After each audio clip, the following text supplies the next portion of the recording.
So let's identify your trauma child. Who is he or she? And when you identify your trauma child, it's important to give them a name. My trauma child's name is Gingerbread. And the reason why it's important to give them a name, to identify them, is so that you can make them real. Your past experiences is a real person. So you have to identify them.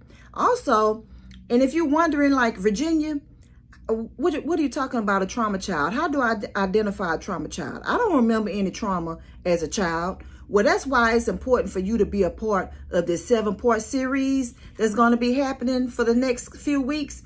You have to join my email list, of course, because they're coming out in email blasts. But the 7-part series is going to help you to discover your inner healing from your trauma child. But first, you have to identify that trauma child. Give it a name, identify that past experience, and, you know, when you make that real, you could process it and transform it to your next level of growth.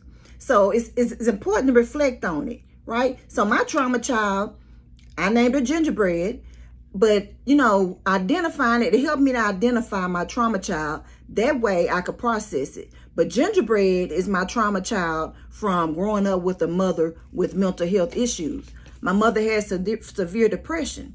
And in my adulthood, you know, you really don't think about it when you're going through life in college, raising kids. But when you start slowing down and you start reflecting on your life, you start thinking about your past childhood.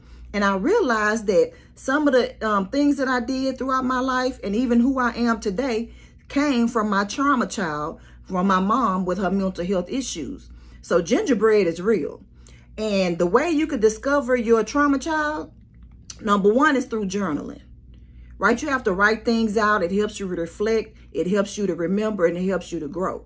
Number two is through therapeutic techniques. That's another way you can tap into your past trauma child. And then number three is you can use mindfulness or meditation.